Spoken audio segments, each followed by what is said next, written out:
Welcome, everybody, here to the X-Bomb Sports Live Show. My name is Andrew Valentin, and I hope you're all having a wonderful Wednesday. We are coming to you live here from the Illinois Media School here in Lombard, Illinois. Again, where it is, ladies and gentlemen, day or night. I hope it is just right. And with me, as always, is the sexiest beast of them all, ladies and gentlemen. As always with us, it is... Did you just hear that somewhere? Yeah, I think so.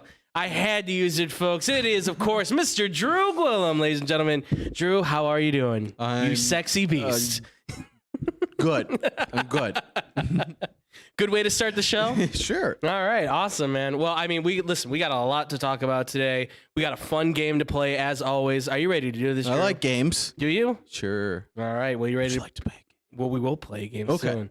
But are you ready to get some business down first? Business first, party later. Absolutely. All right. Let's do it. Let's do this then, folks. We're starting it off. First part is the NCAA Tournament. That's right. College basketball has absolutely been wild. March Madness has provided us with some of the best stuff. And obviously, if you didn't see it, how sweet the Sweet 16 was. 4 teams giving major upsets. You've got Arkansas over Gonzaga. Who would have thought Gonzaga was going to fall, right? Houston over Arizona. Yeah. Just go ahead. Toot toot. Yeah. Give it a little toot. Yeah, you're right. I'm going to toot that horn. Yep. Houston overcoming Arizona. Another big upset. St. Peter's. I was shocked by this coming up against Purdue. Absolutely amazing game by them. And then, boy, I guess I got to shut up and just go with them, I guess. UNC finding a way to come back against UCLA. Really impressive wins there in the Sweet 16. I mean, just real quick, Drew, before we start pouring into these games for the Sweet 16, or rather for the Elite 8, but for the Sweet 16, what were your thoughts on these major upsets that seem to have come about, going not just in the Sweet 16, but throughout the tournament? What are your thoughts? I thought the tournament's been pretty awesome so far. Mm-hmm. Up to last weekend. I some know. blowouts there, but in the Sweet 16 here, St. Peter's was awesome. It was fun to see the run that they took through the tournament. Absolutely. Being a 15 seed and making it to the Elite 8. Yeah, Elite 8. The first 15 team to make the Elite 8, which was, it's awesome. It's, that's why we watch sports, is for these records to be broken, people to get better and better as time goes on and see those things come to fruition in the big moments. So that was cool to see. But Purdue, if their stars would have played the way they should have, that we know they can play, I think they would have been better off or done better in that game and probably come out on top. But when your stars don't show up, those are the things that happen. Absolutely. Your team, you got to be happy about UNC coming through there. Didn't want to pick them, but hey man, you knew something that clearly I didn't. I felt like UCLA may have. I picked UCLA as well. Oh, that's right, you did. We both did. Yeah, that's right. I was really against them there, but I'm just gonna shut up on them, I guess, at this point, and buck up with my team at this point. They look pretty good. They have, and their next matchup is one that everybody was like, "Oh, how crazy would that be if this happened?" The way the final game ended up for Duke against UNC, and now they get to meet up again. That'll be a lot of fun. Absolutely, yeah. This has been a wild tournament as it is, and I mean, let's pour into a little bit of this Elite 8. I mean, not too much time on this first one. I mean, Villanova, Houston. This was a very sloppy game. A lot of penalties, a lot of calls on this one. Again, very, very low scoring. Yeah, absolutely. And I think we called. Well, I don't really remember if we gave the score on this. I don't think we did. We didn't give on Elite 8 scores. I think we gave Sweet 16s instead. Yeah, I remember correctly. So, but I believe you called a lot of the unders, by the way, which if we would have put money on that we would have gotten some nice hits on that. So props to you for really calling on that great defense. But this was a game very sloppy, very lot of chippy stuff going on.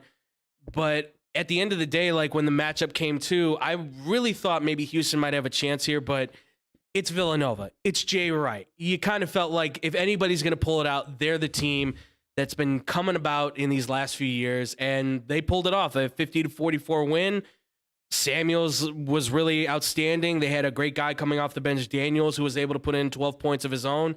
I mean, yes, the major stars for both teams didn't really step up maybe the way they should have, but at the end of the day, the better team, the more prepared team certainly won this one. What are your thoughts, though? Villanova is a they're a really good team. Yeah. They can definitely win this whole tournament. Mm-hmm. They play swarming defense, and you see that game after game. Even when they weren't scoring, they play swarming defense, and they're the number one free throw shooting team in the country. Absolutely. When it comes to tournament time, especially coming down to the ends of the games, when they try to extend the game by fouling. Yep. If you're a good free throw shooting team, you can win those. You should be winning those games. Absolutely. And that's what they're doing here. Yeah, they kind of blew out Houston. It wasn't quite. It didn't seem as close as what the game was. Houston did not play very well. Yes, they've been out their number one player for a majority of the season. That hurts, but they've played really well throughout this tournament as well. Yeah. Give it up to Villanova. They.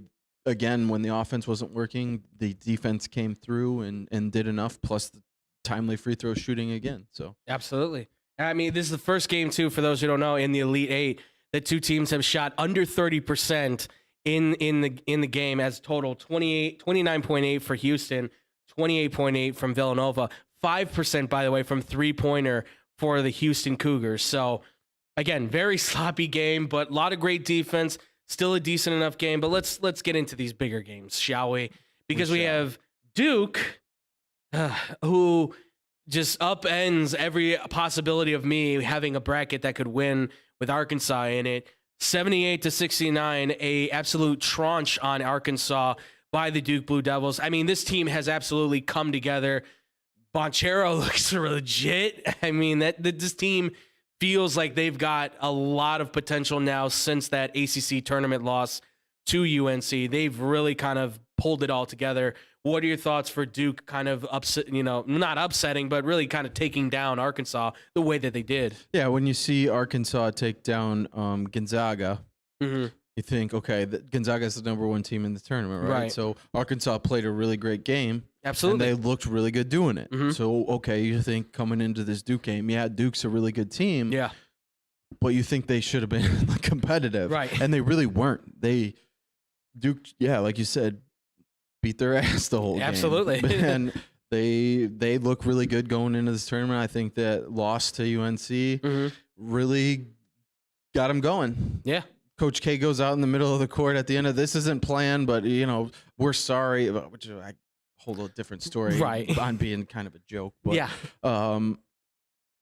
Duke's been slapping everybody around, and they look like, yes, as one of the teams that's very well could win this tournament as well. Yeah, and it's weird, too, considering that in the middle of the season, even though they were still well-ranked, we were still kind of going, is this a Duke team that we think can win it all? Like, even into the tournament, there was a lot of teams, they might get an early exit. They might even get bumped first round. There's some people that thought they might be one of those big upsets, and yet they have constantly rolled through every single team that they've kind of come up against now. And I think a lot of that has to do with Coach K last season. You want to win it all for him. Obviously, now, I mean, we're going to get to the game, but obviously this is like that moment where it's like the documentary leads up to this point, right? And this surely will be in the Coach K documentary, the 30 for 30, whatever that comes out for it. So I'm intrigued to see where this goes. But he's probably going to write, direct, shoot, act absolutely, in it all himself. Absolutely, it's going to be the Coach K documentary by Coach K himself. Yeah. But this Duke team right now is rolling. They've got great players. Griffin, again, Bonchero. Those two guys right now look like, I mean, they're going to go to the pros. They're going to be pro players. You can see it in their DNA right now, playing the way that they are. They're having great NBA players. Talent on your team. Yes. That definitely helps. Absolutely. And they're two of the best. And outside of that, going to yet another blue blood, you've got Kansas, who just absolutely, to borrow my guy Tyler Buterball, Will Smith the hell out of Miami. Credit to you, Tyler Buterball, for that. That is great. I like that. 76-50. I mean, an absolute, like I said, just a slap in the face for Miami. What are your thoughts on Kansas with this blowout? I mean, it looked like it going towards Miami, but then all of a sudden Kansas came storming back and shut down Miami. What are your thoughts, though, with this for Kansas? Kansas looks like a really, really tough team, too. They've played really well throughout the tournament. It doesn't seem like a whole lot of teams have challenged them a lot. Between them and Duke, they look like the two best teams going into this Final Four here. Mm-hmm. So Duke's gonna be tough. But then again, UNC just beat Duke right before the tournament. So this is gonna be a tough. People are gonna get punched in the face. Oh, yeah. And you better get knocked down and get back up fast, and because it's gonna be a battle between these two for see who goes to the championship game. Absolutely, yeah. Kansas is gonna have a tough one still ahead of it, but my goodness, this kid Ochai Agbaji, real deal guard. He did everything for this team. 18 points, 5 rebounds, 4 assists, 4 steals. I mean, he is an ultimate weapon for them. He's clearly their leader as a senior on that team. Bill Self trusts him with this team to kind of be the guy that takes the last shot and everything. And he just poured it on this Miami team. And he's great with the defense, too. And you can see that length, that size, everything he has is exactly what they need. And I mean, like you said, they're one of the best teams. They've been one of the best teams. There was an argument to be made they could have been the number 1 team in the country at one point, too. And it shows. I mean, for all Bill Self, and I'm not his biggest fan, because he's a little bit of a whiny guy. He's a little bit of but you're about to have an aneurysm kind of self guy. Like, calm down a little bit. But he is, without a doubt, a man who knows how to get the job done. Recruits really well, too. I don't know if it's all legit, but, NAL rules now, whatever. But nevertheless, he gets good results, and he gets these kind of results, and that's why he makes the big bucks. And then finally, I will completely eat my words on UNC. Obviously, UNC, I mean, listen, after they beat UCLA, I figured, well, if it's St. Peter's, this should not be a contest. Right. And they were the only team, I feel like, that played St. Peter's. Like you said, Jaden Ivey in Purdue, he didn't get hot, and he also they never took away the space for the three-point shooting against St. Peter's, and which is why St. Peter's, they can make the jump shots, the three-pointers, all that stuff. UNC, though, did the exact thing. Put the size on them, get in front of them, take away the airspace, don't let them get jump shots, make it difficult for them to play their game. And they absolutely destroyed them. I mean, I have to say it, they kind of really took it to them. You got to give it to Bakat and Manick. This guy Manick is insanely good. I don't know. I mean, he went to Oklahoma, transferred here to UNC, didn't really have a jump shot, and all of a sudden he's like, yeah, I just can hit threes now. Like, that's my thing. So, but what do you think, Drew, for UNC? I mean, it's an incredible bounce back for them. Yeah. Again, this was another team where, like, they're number 25 at the end of the season, but they win the tournament in the ACC, and now here they are heading into the Final Four. What are your thoughts for UNC going up against St. Peter's like this? Well, they turned it on at the right time, and end of the season, the ACC tournament, and now going in to where they're at now. To make it this far and beat the quality teams that they have. They're playing at the top of their game, and they have some great players on their team too. So, and they're performing. They're showing up at the biggest moments. Yep. And they're playing well. Absolutely. And so while St. Peter's has played really well throughout the tournament and beaten some really good teams. Yes. You almost, this is great, but they call it a Cinderella story for a reason. Right. It comes to an end, and this was their ending. And you kind of, the way UNC had been playing, you've kind of thought, hey, this is. At least I did. Yeah, right. Thought that this was the round that they were going to kick it. But for them to win by 20 points, it being a blowout like it was, I expected them to stay in a little longer. But, they look good, and I am very excited for this UNC Duke game now. Yeah, I mean, listen, we're going to definitely get into this game, of course, but for what UNC did, I mean, again, they played a really good game against St. Peter's, and bravo to St. Peter's. It's great, but like you said, the Cinderella story, it does end at some point. And I've said this too. I might have said it on the show. Well, I definitely said it on Blow the Whistle. Like, everybody loves the underdog, of course. We all love the underdog story, but we also always know we like a winner. We like a proven, we know who's going to win kind of thing, right? We love the sure bet. And this is, not to use, again, a big word, the duality of us as fans, right? We love underdog stories, but we also love the fact that, it's UNC. We know that they can probably beat their butt 99 times out of 100. They're probably winning that game no matter what. So it's a tough toss-up on that, but kudos to UNC. You're shutting my mouth up. I'm just riding with you guys from right now. But we do have some games we got to pick here because it is Final Four time this weekend. It's taking place.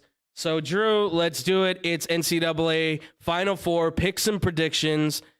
Are you ready to make your choices, my friend? Yes, I am. And then let's do it. So we've got number 2, Villanova, taking on number 1, Kansas right now. The Jayhawks are 4.5-point favorites. The over-under is at 133 on the dot. Kansas, Villanova, who are you picking to go to the national championship? I'm taking Kansas in this one. And if Villanova shows anything on offense like they did last round, I think they're going to get blown out. Okay. While that swarming defense is really good, Kansas offense is better. Yeah. And they are going to have to score points on Kansas if they want to win. And 50 is not going to do it. Yeah. So I'm taking Kansas. I'm going to take them by 6. Okay. And I'm still going to take the under. Okay. Taking more unders. All right. I mean, it worked out for you last time, man. So it's just the way the whole tournament's even been going. What even when Kansas is putting up a good number, the team they're playing against isn't. Right. So that's what's keeping the score down. Yeah, absolutely. All right, I'm going with Kansas on this too. I would like to say Villanova, just for the sense of opposite ness and battling it. I will say this: Villanova can win this game, but they're going to have to lock down Agbaji, and I think Samuels is going to have the game of his life, and Connor Gillespie cannot miss from 3, and they may even need good old Archie's brother, the Archidiakono, coming off the bench. I mean, he's a great 3-point shooter coming off the bench for them. So, but I don't think he's going to be anything like his brother. But nevertheless, if he can be an X factor coming off the bench hitting threes, that's important for Villanova too. Hit those 3-point shots, make Kansas work you to the outside, which opens up the lane inside, which allows you to attack. Minimize your mistakes. Absolutely. You cannot have too many mistakes against a team like Kansas. Yes. And I mean, and Jay Wright is a tough, aggressive guy. So you know that team is coming in hard to attack, as well as Bill Self is also a tough, aggressive guy. But Jay Wright, I think,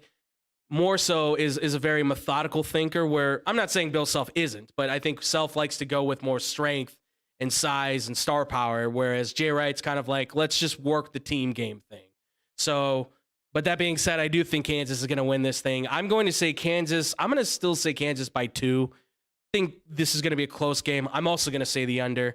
I just feel like Villanova is going to have some moments where they shut it down, they come back, and then it's going to be Kansas hitting like not a last-second shot, but they hit a last shot to kind of secure the lead at the end, have 2 points, and they go into the national championship. So I love Villanova. I mean, they broke my heart when they beat UNC for the title, but I'm going to go with Kansas, even though I'm not a big fan of Bill Self. You seem like a giant jerk. And now, folks, yeah, I know. I got my own. I know I got beef with a lot of people. Giant jerk. Yeah. But now the pièce de résistance. This is maybe the ultimate cherry on top of college basketball that you could ever ask for. It is number 8 UNC versus number 2 Duke. For the 3rd time this year, for the first time ever in the Final Four, Duke and UNC will be meeting in what is Coach K's last year, Hubert Davis's first year. Armageddon has officially fallen. I mean, my goodness, you could not ask. Watch your heads. Yeah, you could not. Dogs and cats living together, mass hysteria, whatever it is in Ghostbusters. It is absolutely the matchup that everybody's been dreaming of, and it's officially happened. And you couldn't write a better script for this, but Duke right now is favored by 4. The over-under is at 151. Drew, Duke, UNC. Who do you think's going to the national championship then with Kansas? I'm taking Duke. Okay. Wow. Again, after that loss to UNC, Duke's just been rolling. Yeah. They're kicking everybody's butt. And I don't necessarily think that they're going to blow out UNC, but I think they're going to have a much better showing and definitely look better. Okay. So I'm taking Duke. I'm going to say 3 points. Okay. All right. I like that. And I'm taking the under again. Okay. You ready for a shocker? I don't know what the shocker is going to be. You said you were rolling with them, so you rolling with them? Yeah, I am rolling with them. Yeah, that's I know. No, I'm not shocking anybody. Now I'm gonna go with UNC. Look, the resiliency of Duke has absolutely been there. Yes, there's also, I think, been a resiliency for UNC as well to some degree. I mean, look, I think everybody doubted this team, right? There were people that were saying Marquette, which they were good this year, don't get me wrong, but a lot of people thought Marquette would shut them down. And they absolutely blew Marquette out of the water. Well, they're not beating Baylor. Well, they beat Baylor pretty well-handedly. They almost lost that game. They almost gave it up at the end, but they did keep a strong enough lead against Baylor there. And then to beat UCLA the way they did, kind of having a good comeback and guys stepping up, and then obviously you well-handed, St. Peter's, of course. It's not been an easy journey for them, but at the same time, they've been kind of on cruise control a little bit here, beating opponents, and I like that. I think that's good momentum for them, and I don't think they're underestimating this Duke team at all. You can beat them, but that was a close game at the end. They could have easily let that game go down to the wire potentially because they know how good Duke is. So I'm going to say UNC. I'm going to take UNC by 1.5 on this. Keeping it real close. I've said this on Blow the Whistle. I will say this again. I think this is going to be one of those games 30, 40 years down the line. We go, where were you when this game happened? Something in this game is going to happen. A Leitner moment, a Jordan moment. Something's going to happen. A big play is going to happen here where we go, yes, this is like that game that we will always remember that set the tone. I mean, this could be a game that's better than a national championship. I hope not. I really hope not, but it could be. I think Duke and Kansas will be a great national championship. just digging in a little harder. Okay, I see how it is. Listen, I really respect either one of these teams could easily win it. I think it is that close, 1.5 the difference. Somebody's going to hit the big shot to take the lead, to win the game. Final seconds, it's going to come that close. But I'll say UNC by 1.5. I'm going to take the over on this, I feel like. Okay. I know I was wrong. That's a big number. Yeah, no, that's a big number. That's a big number. I just, from the way that they played against each other in the ACC tournament, and even the way that they've been playing now, I feel like they can go tick for tack on some of these points. Because each one of them has a star on each end at like a certain position that can drop buckets, right? You have Griffin, you've got Love, you've got Manick, you've got Banchero. These two teams match up really well, and I am super excited for this. I cannot wait. Win or lose, I will be happy with whatever the game is. I'll be even more happier if UNC does win, but obviously, win or lose, this is going to set up, I think, a great national title run, right? It's either Kansas versus number 8, or it's Duke and it's Krzyzewski's final chance to win one more title and walk off into, I mean, what a perfect way to end it, right, for his career. Walk off into the sunset with a championship. Couldn't ask for anything better. So, but we'll see what happens, folks. It's this weekend. I believe it's Saturday, if I'm not mistaken. The games are going down, so we're going to find out, and then next week we will talk about then the national championship game and make our picks there, and who knows what will happen there, folks. I'm hoping for something big, but obviously comment and let us know who you think is going to win the national championship. Who do you think is going to win the Final Four? I mean, I want to hear some of these early picks from you guys, but we want to know who you guys are picking to win these games. What did you think about the outcomes? Again, comment. We want to hear from you guys. And when we do come back here, folks, we're playing, yes, your favorite game. It's Player Swap. Want to find out what the player was? We'll come back right here on the X-Bomb Sports Live show to find out.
Everybody here to the X-Bomb Sports Live show, and welcome back, of course. I'm still Andrew Valentin. I'm still here with the illustrious Mr. Drew Gwellum, as always, of course. Is that what the calendar said? That's what the calendar said, yeah. Yes, it did. Yeah, I had to jump all the way. Not sexy beast. Listen, I had to jump all the way to October. I had to jump all the way to October. You got a sick calendar. That's what it's saying. Look at it. Just because I got it from Hot Topic, okay, doesn't mean anything. Okay, it's one of those things. All right. Well, we just talked about obviously the NCAA tournament. We talked about Final Four. So if you guys want to check that out, please check that out. Comment down below. Let us know what you guys think about that. But folks, it is player swap time. That's right. This is the game that you guys always ask us to play. We're still sifting through these NFL players. We got some NBA, MLB, some NHL players. I don't know if you and me will do the NHL players, but maybe myself and our good man TJ back there might do it, or if we can get Brandon back here ever again from Taylorville potentially, or if we can ever get Tom in here, who knows? He's being a father. So way to go, Daddy. Yep, way to. Very good. But we'll get through all of those. But obviously, we take the players, top players, I guess, in this regard. It all depends. All right. Swap them on other teams with the other players at their position, and we predict the outcome. So, Drew, are you ready to do today's? Well, sure.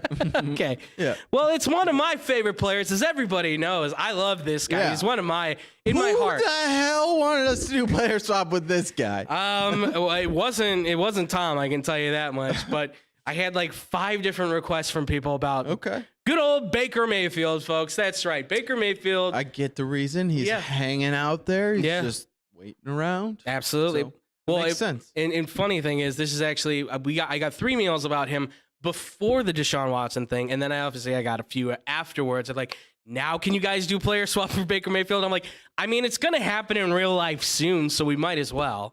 I don't know if it will actually happen as a swap, but we'll see. Who knows? Latest I heard today was that they plan on keeping him. Now. Yeah, that's what it sounds. Our man, see if Watson gets suspended. Probably. That's what our guy TJ in the back was saying. It sounds like why trade away Baker or let him go when you don't even know the status of your starting quarterback. So it's a very, very good point to make. So applauds to you and TJ for that point, because I sure as hell was just like get rid of him.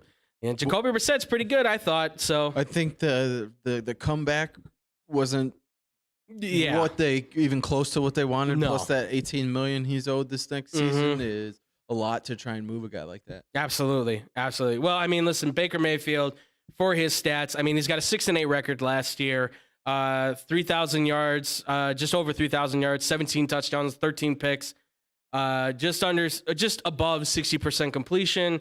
And he had a rushing touchdown. I mean, some decent stats for what he did in Cleveland, but obviously... And being hurt all season. He was injured. He had shoulder problems, ankle problems. He was beat up last year, and he went out there and played. So give the guy credit for that. He's a tough dude. He's not... Yeah, absolutely. He's out there and giving it his all. Right, absolutely. I mean... It's not very good. Yeah, right, yeah, absolutely. Well, and that's the thing is, like, right, you can you question his toughness.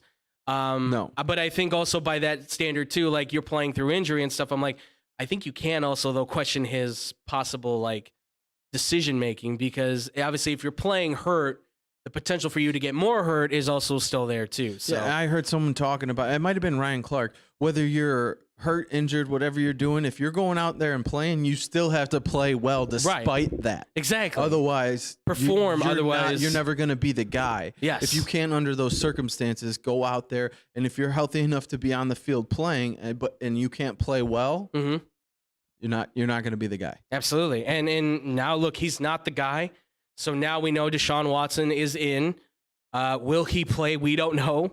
I've heard everything from it could be 8 to 10 games. I mean, listen, if Roethlisberger got 6, got reduced to 4 because of whatever there was going on with it, and I'm assuming because Watson is like almost triple what it is, or almost quadruple of what Roethlisberger was with 2 cases, he has 22 against him. Who knows?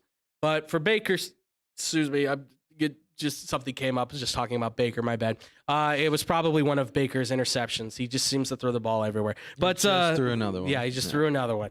But let's play this game. So I've got 4 teams that I've listed again: 2 AFC, 2 NFC teams. No, I did not pick the Bears for this specific reason because they have a quarterback that I think is far better than this guy. But let's play this game. So we have Baker Mayfield on the Houston Texans. So he would be swapping positions with obviously rookie quarterback Davis Mills from what I would guess right now. So Davis Mills is now, I guess, on the Cleveland Browns for what it is, obviously. I mean, with Deshaun Watson being there now. This was, by the way, set up when he was still the starting quarterback. So, I mean, you can play it however you want, Drew. Deshaun Watson's backup or as the starter. Let's just say Deshaun Watson's suspended for the whole season, right? And he's going to be the starter. Let's play the game that way. So no Deshaun Watson, whether he's not traded, whatever, or he's just suspended. This is your guy that's going to be your starter, right? So we're swapping Baker Mayfield, Davis Mills. How do you see the swap going for Baker in Houston, and how do you see Davis Mills in Cleveland? So Houston could have had him anyways. Yes, involved in that trade. Baker could have been part of the Deshaun Watson trade and been a guy. This could have been legit. Shows how much a garbage team like Houston thinks about Baker Mayfield if they don't even want him. We'll take Davis Mills. You're good. Keep your $18 million and stay in Cleveland. According to Lovie Smith, we're quarterback is fine. We're fine at quarterback. Yeah, so. Honestly, I think it's about even. Okay. Davis Mills, he showed some nice things as coming in as a rookie and playing. He looks like he can potentially be a guy. Yeah. But that's just a guy. Right. Again, they were 2-9. He didn't play the whole season. Right. Still, the jury's still out on Mills. Yeah. The jury's still out on Baker. Like, for me, I think it's basically similar. Like, their stats are similar. They may have more completions. He's got a higher completion percentage than Baker does. Yeah.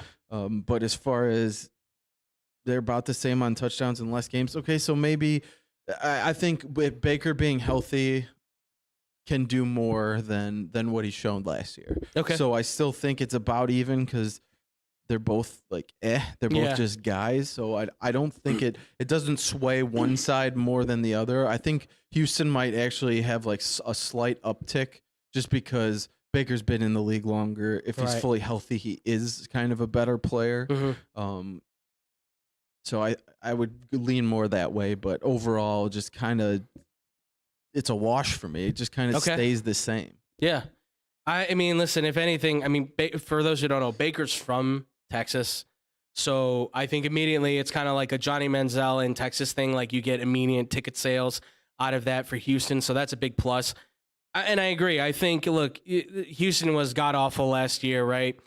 I think that gives them at least another win, maybe two more, right? Now, and then let's say this. Baker is 100% healthy. Like no injuries, no nothing.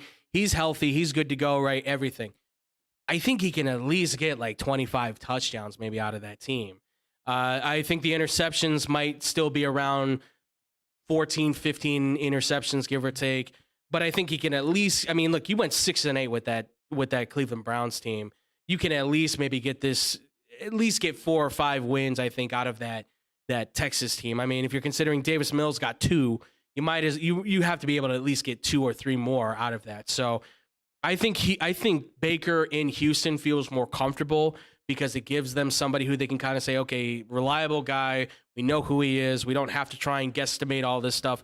We know exactly what kind of quarterback he is. So I think it plays a little bit better. Brandon Cooks is still a decent receiver. It seems like they're going to keep him around. So if that's the case, I think just having him and Cooks connect with each other, it's still going to be a solid connection. There's something there for them. Davis Mills in Cleveland, I'm actually looking at this kind of like Case Keenum in a way. Feel like he's like a lesser Case Keenum, if you will. Can maybe get them to like 6-11, 7-10 maybe. But I mean, that roster is really good, right? We know where the strength is. Run the ball with Nick Chubb, throw a couple of passes. Something he really didn't have in Houston. Exactly. It was a run game. Exactly. And I mean, look, if you're saying no Jarvis Landry, but now Amari Cooper, if that's going to be this team, I absolutely think he can do a little bit more damage with it. 3,000 yards, maybe 20-plus touchdowns. He seems to be really good with not throwing a lot of interceptions on occasion. The better teams, he's thrown 3-4 picks, yes, but against some of these better teams, though, he's also thrown like 0 interceptions and like 3 or 4 touchdowns. So there's something there with this guy, clearly. He dedefinitely turned it on at the end of the season. Absolutely. While he had his struggles early on, I think he got benched at one point and put back in. And then from there, he still had his shaky starts, but he had some really good starts as well. Yeah, and listen, for a guy that's a third-round pick, that was at one point the number 1 kid in the nation coming out of high school, it's a pretty good look for this guy. So, I mean, he could be a building block for Houston. In Cleveland, I think he could just be just as good kind of a player. All right, well, let's move into our next one. We've got Baker Mayfield on the New Orleans Saints. Now, I'm not going to read the email, but it quotes it as saying, this email was from somebody who said, Baker in New Orleans feels like it could almost be a clone of Drew Brees. Yeah, that's a quote somebody said to me in an email. But let's play. We're taking your email away from you for 2 weeks for sending that. But let's play this game then, shall we? Then let's play this game. Baker Mayfield's in New Orleans, which means Jameis Winston is taking over for the Cleveland Browns as a starting quarterback. So Drew, Baker, Jameis, Cleveland, New Orleans. How do you see these two playing out in their different teams now? I highly disagree with that. Yeah, me too. I think I call you out by name, but I'm not going to. I think Baker in New Orleans doesn't make them as good. Mm-hmm. Okay, so while Jameis Winston was Mr. 30-30, man, he's known for that. Yes. He has not done that in New Orleans. Right. He has had time to sit behind Drew Brees, learn things. Right. With a excellent coach in Sean Payton. While Sean Payton's not there this year, mm-hmm. I think Jameis healthy for an entire season is a lot better. I think he's actually developing more and he's becoming a better player because of his situation that he was put in New Orleans. Okay. So I think that benefited him, and I think he's grown up a lot for one. Yeah. So I think that helps with your play because you're more dedicated to the game if you're acting more mature in general. Right. So I think Baker on New Orleans it makes them a worse team. Okay. So I don't think they're quite as good with him there. He has more weapons, so he has the potential to lift his game as well. Mm-hmm. And again, like Jameis, he's lifted his game in New Orleans. I think Baker could do that there as well. Okay. But I still don't think he's a guy that's gonna put them over the top. Right. While Jameis isn't really that guy either, I think he's being a number 1 overall picked where he was. Baker was close, yes, but Jameis was more that guy, touted as that guy coming out of college. Absolutely.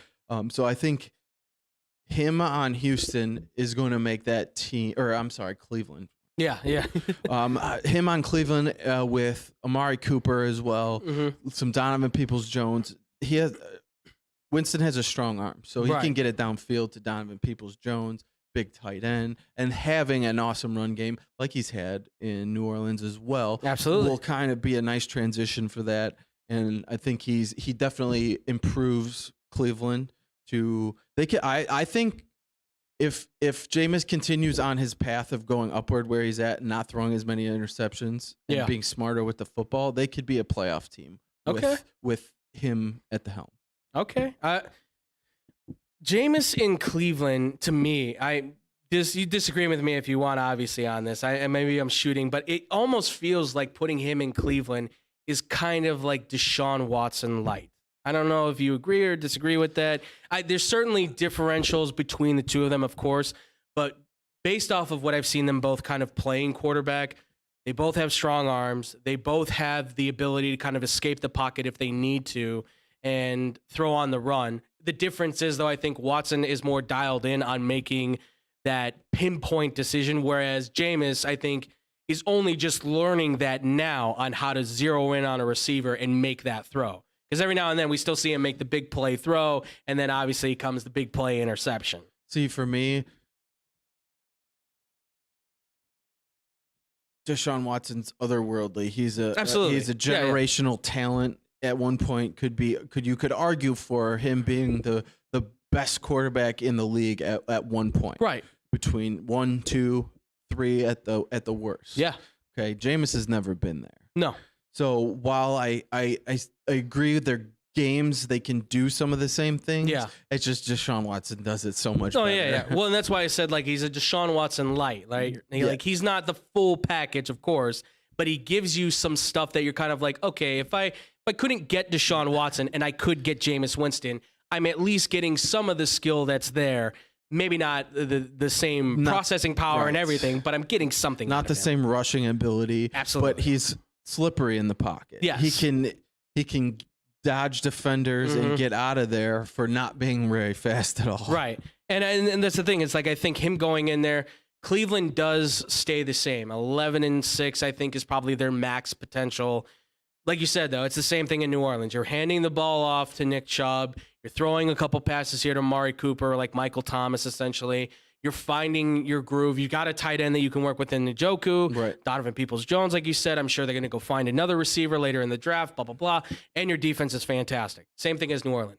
I don't know if Baker makes New Orleans worse. I think he just kind of makes them the same as they've been, right? It's not bad, but it's not any better. You know, I mean, listen. Depends on his weapons. Right. And Depends who's coming yes, back too. Exactly. So. Is Michael Thomas going to be there? Let's just say, okay, he's going to be there. Okay. What's going to happen with Amari Cooper? Right now, Amari Cooper, I believe he's good to go as far as I can tell.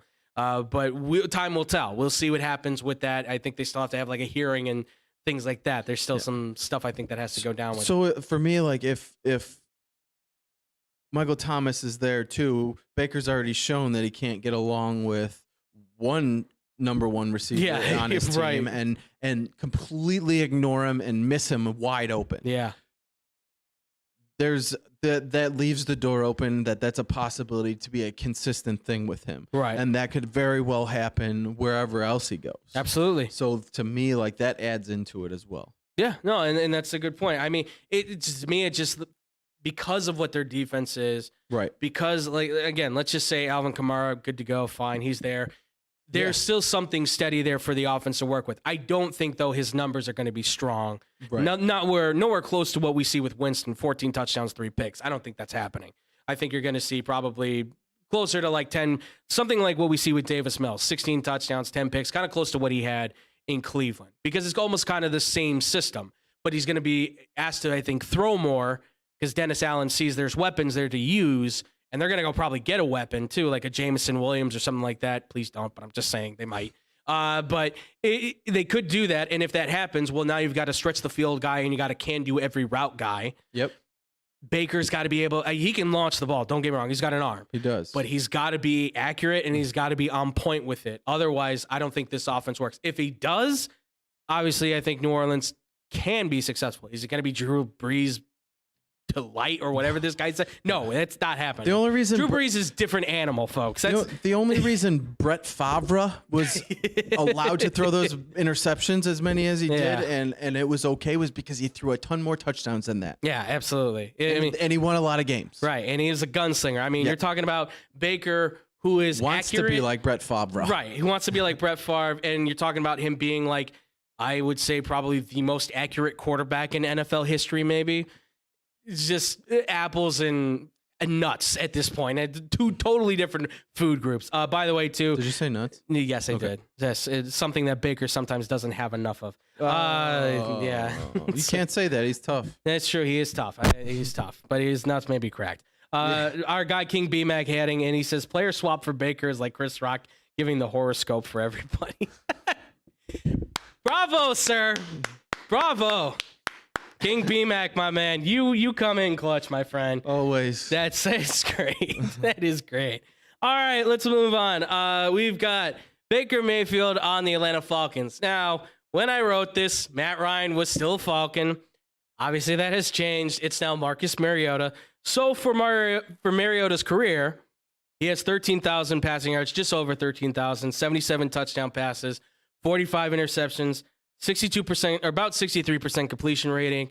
He's ran the ball about over 250 times, over 1,500 rushing yards, 13 touchdowns. A fairly decent career for what it's been. He's kind of bounced up and down, in and out of lineups with injuries and things like that. He's now a backup. He's been with the Raiders. He signed with Atlanta. So now he's the starter, but we're swapping him with Baker. So it's Mariota to the Cleveland Browns, and it's Baker to Atlanta. So, Drew, I ask you, what does that situation look like with these two quarterbacks swapping it? I feel like they're kind of the same guy. Okay. Mariota can run a little better, but Baker still has the wheels and can run fairly well. Right. As far as Mariota's arm, I don't think it's the strongest arm. Okay. I think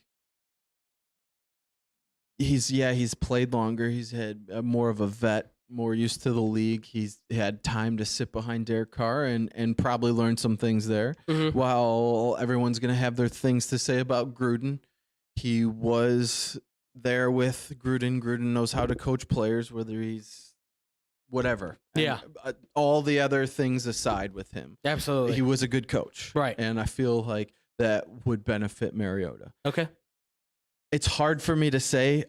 We haven't seen Mariota other than like one spot start over the last handful of years. Yeah. 1 or 2 spot starts. Right. I don't really know what the kind of player he is now. Has he learned a ton from his situation, from being a starter and getting kicked down? Right. Is he coming back up now? He's having the opportunity to start, but that's only because they traded Matt Ryan. He wasn't getting any calls from other people anywhere else. I feel like we need a guy to fill a spot. Right. And we're kind of just assuming that he's the starter too. Felipe Franks, Josh Rosen, not exactly your pick of the litter of starters. And he's not going to cost them a lot, right? Which is what they want. Exactly. They want cheap options right now. They don't have a ton else. They have a lot of work to do to rebuild that team and that roster. Yeah. So it's kind of hard for me to say. I'm gonna go on the idea for me that I think Mariota's gotten a little better. Okay. So I'm going with that. And for me, because of that, I think he will make the Browns a better team. Than what Baker has done. All right. Again, he has a great running game. They can run that read option type of stuff with him a lot because of his wheels and his ability to run the ball. And then when you have guys like Kareem Hunt and Nick Chubb back there with you, that's going to open up a lot. Plus, you could get creative. Well, Stefanski could get really creative with that, with all his options there. Right. For me, it's more him throwing the ball. Is he going to be able to get the ball to his receivers enough accurately and not throw a ton of interceptions? So I think he'll make them a little better. They stay about even, but maybe like another win than what they have had. Yeah. Now Baker on the Falcons, again, they don't have a lot of weapons. And even when he does have a lot of weapons, he's shown that he hasn't been the best quarterback. So I think it gives them Atlanta exactly what they want to be a bad team. And I think that's exactly what they would get with Baker going to Atlanta. I think he would stare down Kyle Pitts nonstop. And I think that's a fact. between that and his limited options, I think it'd be a lot of that, forcing a lot of interceptions because he's staring down his stud, a guy who he wants to go to a lot. So,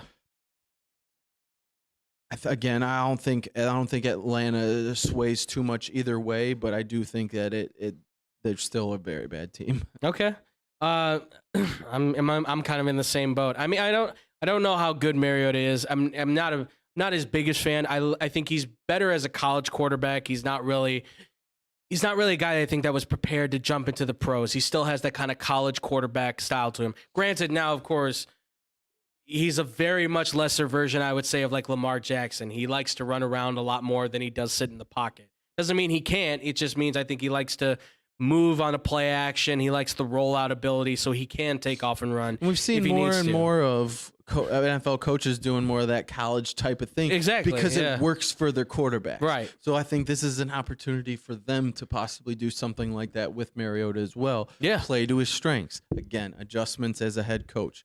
What are you going to do to make this guy better and make his talent shine instead of do things that he doesn't do well and watch him fail? Absolutely. So I think if you're going to put a number on it for Cleveland, I would say 8-9 maybe, probably can be around there. Maybe 7-10 somewhere. It's somewhere in that range. They might even go 9-8. This roster is really good, obviously, for Cleveland, right? You got 2 running backs you can rely on. You can throw the ball to. You know both of them can catch. You've got a tight end. You've got your wide receiver, a defense that can go feasting, and I would say a very good coach in Stefanski who can figure out a way to utilize Mariota's skills the proper way. Baker on Atlanta, I agree. Look, Kyle Pitts probably can have like a career year, right? Yeah. I mean, 1,400 yards, like 20 touchdowns, maybe. Who knows, right? He probably puts up a ton of numbers. But Baker, I think you're right. He's going to try to force the ball. He's going to have to go outside. You can't just throw to your tight end constantly. Having Cordell Patterson kind of helps. But again, you're going to be throwing to your running back and your tight end the most of the time. Like, I don't see that being a benefit to him. So if Atlanta comes out of it with maybe 5 or 6 wins, I think they can be happy with that. But I agree. I think Atlanta, at that point, Atlanta's kind of just tanking with Baker Mayfield and hoping for a new quarterback at this point in time. But yeah, I who knows? I mean, and if obviously in this game, yeah, Calvin Ridley is still suspended for the year. So no Calvin. Obviously, if Calvin Ridley was playing, might make a bit of a difference. It make certainly a very help. big difference. Absolutely, yeah. Because he is another guy that's a top talent in the league. He's a very good wide receiver. Yeah. Okay, you just look what him and Matt Ryan when Julio was there too and playing well and not injured every other game. Yeah, the two of them together, you saw Calvin Ridley start to shine big time. Yeah, absolutely. But in this scenario, obviously, suspended, not happening. So Atlanta going down the drain. All right, and last but not least, folks, it's one of our other favorite quarterbacks, of course. It's Baker Mayfield on the Pittsburgh Steelers. So he's swapping places with good old Mitchy boy, Mitch Trubisky.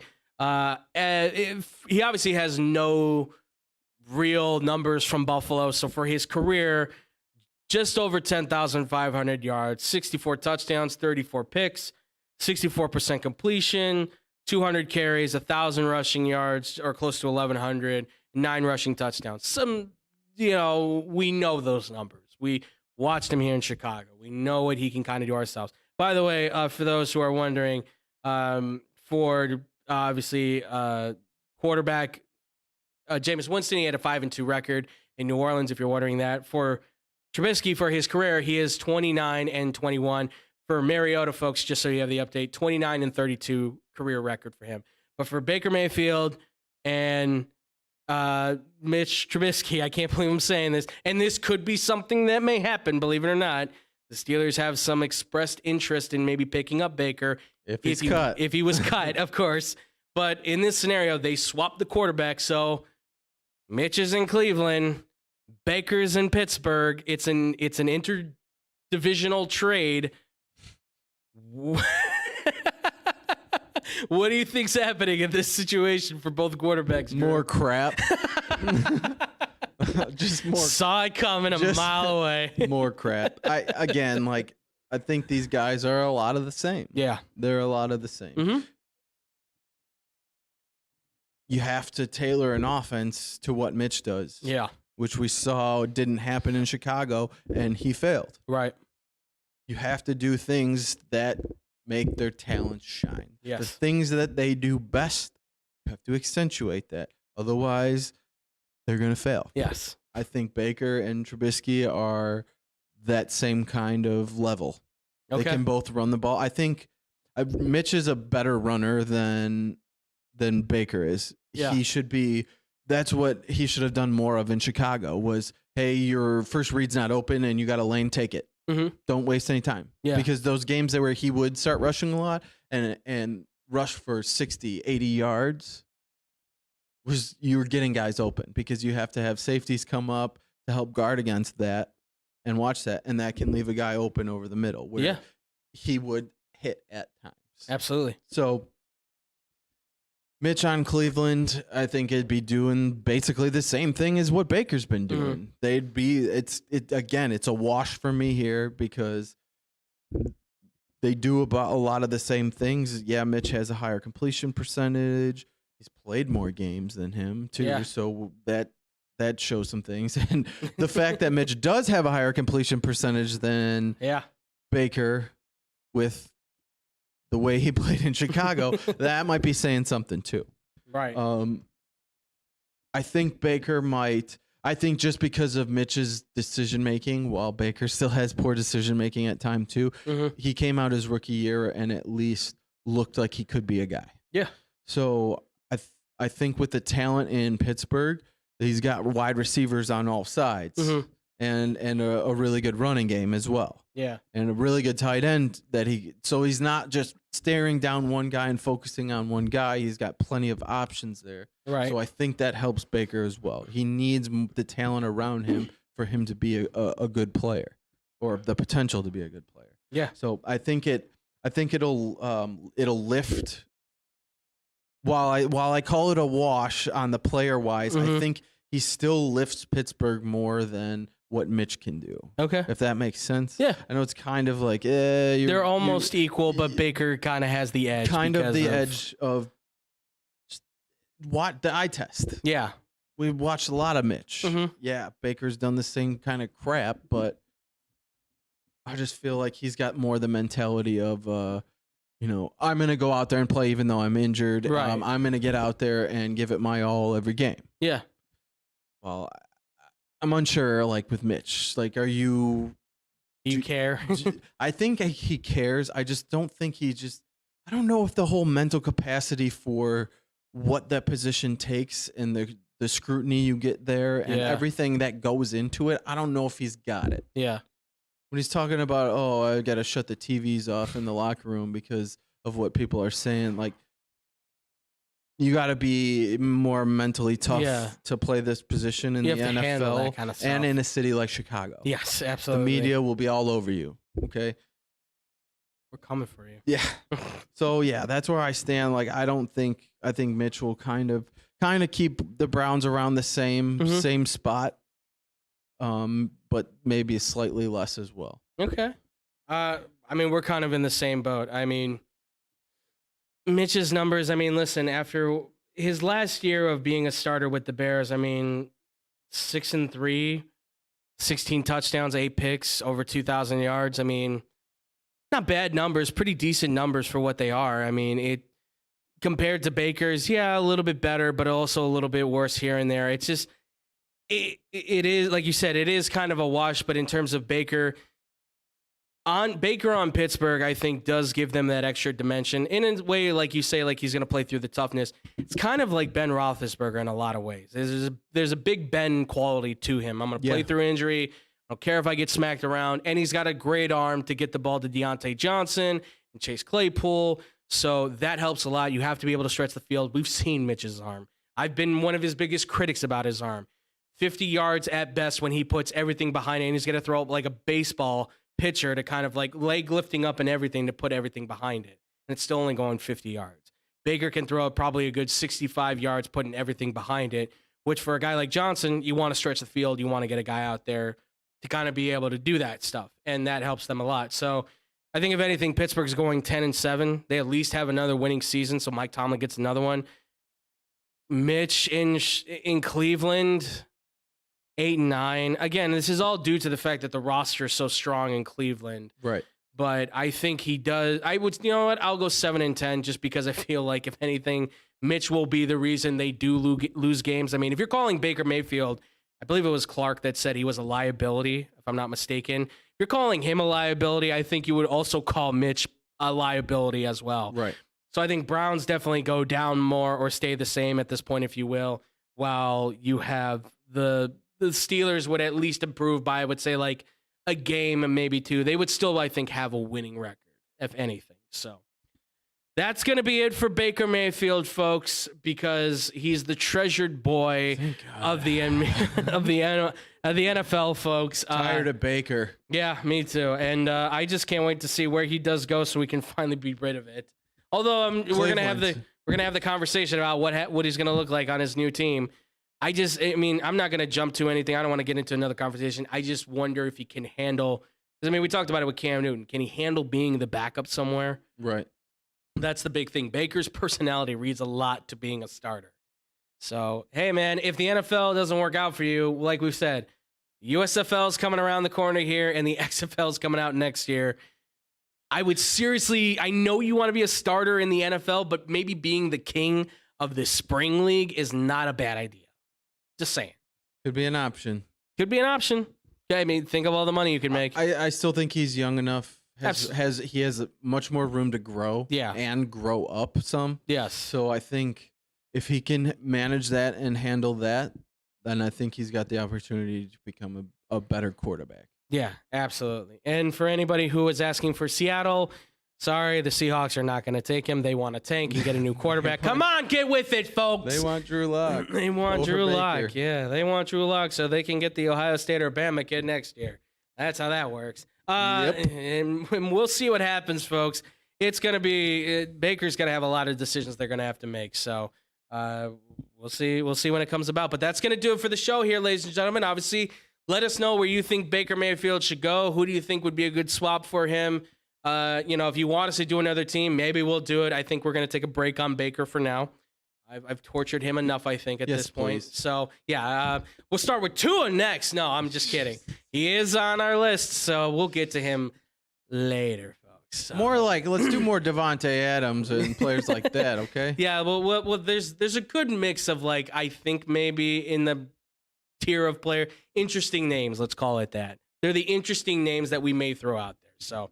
But that's going to do it for us. Drew, as always, I'm always glad to have you on here, man. Always fun to be here. But please let the people know where they can find you, listen to you, all that good stuff. You can find me right here on Wednesdays and Thursdays. And check me out on Instagram at d.gwill25 and Facebook at Drew Gwillem. There you guys go. Make sure to go follow Drew, again, at his social media. Go ask him any questions. Hit him up with any comments. All that good stuff. You will be finding him again here on the show. It's got his hosting jobs to do tomorrow, where we're going to be... I'm hoping no big news comes through again to ruin our parade again, where we can talk some... It's always fun, though. I know, it is. It's big always good news, though. Fun. That's the thing. It's like It's always good news. But we'll be definitely pouring into some NBA stuff, and we may answer some of your fan questions while we're at it, too. We'll see how the day progresses. But if you guys want to follow myself, along with Drew, you guys can find me at Boom Crew Captain on Instagram as well. So make sure to go follow me there. Hit me up with any questions, comments, yell at me. I don't care. Do whatever you want. All that kind of good stuff. But make sure, obviously, follow and like our page on Facebook, facebook.com/TeamXBombSports, where you guys can get the update for when we go live. You guys can see the link. You can click on the link, and then you can go to our YouTube channel. So make sure to also go like and subscribe us on there as well. It's at the YouTube page, XBomb Sports, where we go live every Wednesday today and every Thursday tomorrow, 5:30 to 6:30 p.m. Central Time. That is the aim time that we go for.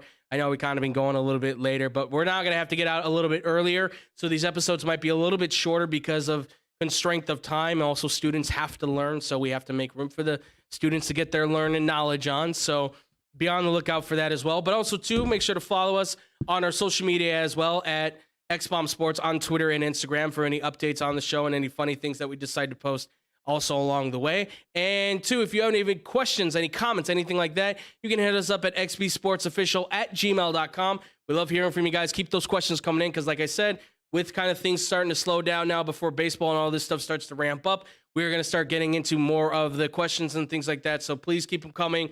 We'll do more games, things like that. If you have any quizzes or anything like that, please hit us up, guys. We want to hear from you. All right, podcast time. So if you want to check out the radio show that you guys know, it's called Blow the Whistle. You guys can check it out at sportstownchicago.com. It's myself, David, and Tyler. As we go live, again, sportstownchicago.com. Every Monday, 2 to 4 p.m. Central Time. We haven't been going on Mondays, but we are officially going this Monday, 2 to 4 p.m. Central Time. That is the aim time that we are looking at from here on out. Obviously, things may change depending on, so keep an eye out for that. Also, too, make sure to catch them on the TV side of things as well at Blow the Whistle right here on the XBomb Sports YouTube channel. Catch them every Wednesday for the time being, 2:30 to 3:30 p.m. Central Time, so make sure to go check it out. It's usually David and Tyler. Today it was myself and Tyler. We were talking about the NCAA Tournament, and, of course, we talked about the NBA and the playoff situation as well. So, you guys want to check that out, check it out right here on the YouTube channel, too. Also, too, make sure to go check out Monday Motivation with Hannah B. It's a great little podcast by our very own Hannah Brummer, who does an amazing job talking about everything that keeps you positive and great vibes and all that good stuff that you need to go through throughout the day. So if your Monday sucks and you need a little bit of help, check out Monday Motivation with Hannah B. on Odyssey, Spotify, and iHeartRadio, along all other podcasting platforms. New season is officially out. She's down on episode 2 now, so go check out the first 2 episodes of the new season, guys. And as well, if you want to catch her on the radio, you guys can check her out at 102.3 XLC, The Afternoon Drive. She does the 3 to 7 p.m. Central Time. Go. So if you guys want to hear her on the radio, give her some love, give her some like, call her up, hit her with some information, say what's up from the Boom Crew. Make sure, again, 102.3 XLC, The Afternoon Drive, 3 to 7 p.m. Central Time. And also, too, ladies and gentlemen, make sure to go check out the boys from The Parlay. That's right. It's our man, Tony Lopez, and former Chicago Bull and professional boxer Kendall Gill, as they talk about all things in Comet Sparks. They are officially in season 4 of their podcast, and they are doing an incredible job. So if you guys want to check that out, go check them out at theparlay.com. And finally, too, if you guys want to check out any of the great stuff you can find on fantasy football. You guys can check out the Fake Football Guys on YouTube. That's right, it's our guys Dustin and JC, as they give you all the info to help you with your fantasy football needs throughout the season, the upcoming season obviously coming up. So make sure to be posted on there. We were going to be posting when they go live and stuff like that. Make sure to go follow them on Instagram and stuff at FFG. You can find them on Fake Football Guys on TikTok as well, where I do a lot of my own personal work that I'm very proud of. So make sure to go follow them. Again, it's at Fake Football Guys. You can find them on all social media and on YouTube as well. And I think that covers everything. I think that's it. Okay. I'm hot, I'm sweaty, and I'm very hungry. Thank you all so much for watching. We will see you guys tomorrow with another great episode. And as always, ladies and gentlemen, much love and peace out, Boom Crew.